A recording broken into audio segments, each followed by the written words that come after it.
Hello, folks. I hope that you are having just the best day today.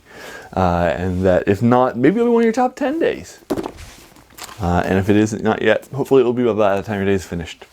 So today I want to take a look at the science fiction short story by Clark Ashton Smith, published in 1932 for the pulp Wonder Stories, and it was called The God of the Asteroid is how Clark Ashton Smith submitted it to Wonder Stories, but they published it instead as Master of the Asteroid, rather than God of the Asteroid, which Clark Ashton Smith didn't like, but he didn't get that upset about it because August Derleth also republished it for his Arkham House publications. And Clark Ashton Smith, clearly it was still published under the original title that was published for Wonder Stories. And then Clark Ashton Smith, in this collection, is published under the original title by the editor, which is how I am titling it as God of the Asteroid, which is the original title, and the title of intent by Clark Ashton Smith. I agree with the editor in restoring its original title, but you might know it as Master of the Asteroid. I'll link you to this collection of vintage from Atlantis online in case you want to purchase it and read it. This is the third volume in a 5-volume series that publishes everything that Clark Ashton Smith wrote in short story form during his career. And so I'll link you to it. Of course, his stuff passes copyright date, so I should also be able to find you the God of the Asteroid for you online, so I'll also try to link you for that, so that way, so if you don't want to spend money for it, you certainly do not have to for something that's past its sell-by date. Clark Ashton Smith, as a reminder, is mostly a poet. He is a sculptor. He turned to prose. He also wrote some prose poetry too, but he turned to prose heavily during the time that for about 5 or 6 years during the pulp era, when his parents were not doing well and they needed money to help take care of them at the hospital and for drugs and that sort of thing. So he, is a diligent son, put a lot of his time into his craft. And unlike his peers, he did not reject editorial comments or feedback. He didn't say, oh, well, I'll just send it somewhere else, or I'll just not publish it. Because I think that the story doesn't do a service to the fans or to the story if I make the changes that the editor's recommending. But Clark Ashton Smith was more humble than that, particularly because he had to get this stuff sold so that way he can get money for his parents. So if an editor told him to remove a section or to change where it's located or something like that, he would do that and resubmit it because he wanted to get the sale. He needed to get it from other. He sold this short story for $40 in 1932 money, which is probably not that many dollars today in 2021 money. But anyway, there you are. That's a little bit about himself and the story. So I'll go ahead and give you, it's 11 pages in my short story. It took me about 23 minutes last night for me to read God of the Asteroid for the first time. So I wanted to bring it to your attention today. I like it enough to give it an 8 out of 10. I think it's pretty good. So what's happening in this story? I'll give you the framing device, which ends about 2.5 pages into an 11-page short story.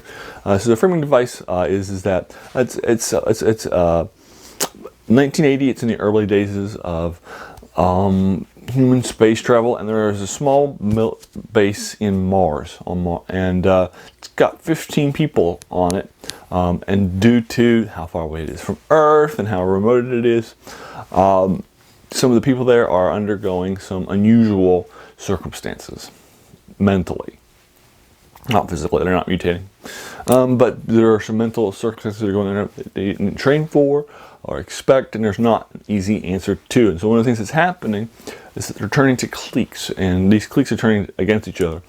And there's a 3-person clique who is formed there, and we'll meet those 3 people, and they don't like the rest of the things.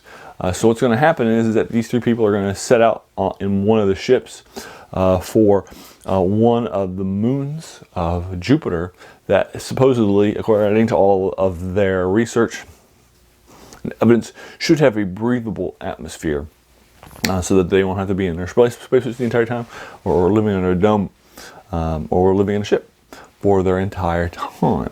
So they set out for it. Unfortunately, they don't have enough stuff to make it the entire way. And so their mission goes unreported. About 30 years later, there is an expedition to the asteroid belt, which finds one of the ships around this large asteroid with a small breathable atmosphere, and it's snowing and wintry on this asteroid. This expedition finds the asteroid. They land there, and while they're doing their explorations, they come across the ship. And there with the ship are the bones of a human skeleton, just one human skeleton, and there is a log. And so you're going to read the log that is left behind by the one skeleton that they can find here on this asteroid. And they tell you up front that that at first the journal that's kept is kept is done very well. It's dated. It's kept very well. But then over time, its quality begins to lapse and it stops being dated. And so now you'll read the journal. And so that's the framing device for the short story, The God of the Asteroid, or Master of the Asteroid, you may prefer. Now, I do like it. I think it's an 8 out of 10. I think Clark Ashton Smith does a good job at setting the story up with his framing device. I think the log itself is pretty good too. I think his writing is on cue here. He is somebody who read a dictionary when he was a kid and remembered most of those words. So he'll regularly use words in here that that you might sometimes have to go look up if you're not familiar with them. So that's just part of reading Clark Ashton Smith, is knowing that and going in eyes wide open. But it's worth your time. Again, 23 minutes in my oversized collection, just 11 pages long.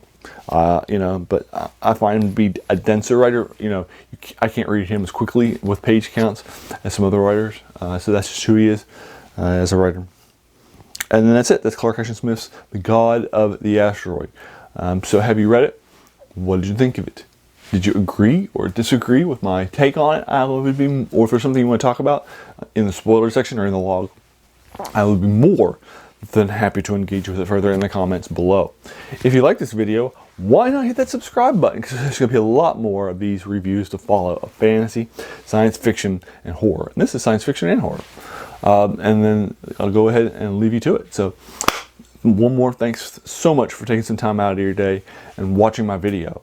We all have so many things that are happening in our lives, right? And we're pulled in so many different directions. So the fact you spent this time with me is incredibly humbling, and I appreciate it. So thanks again, and have a great day.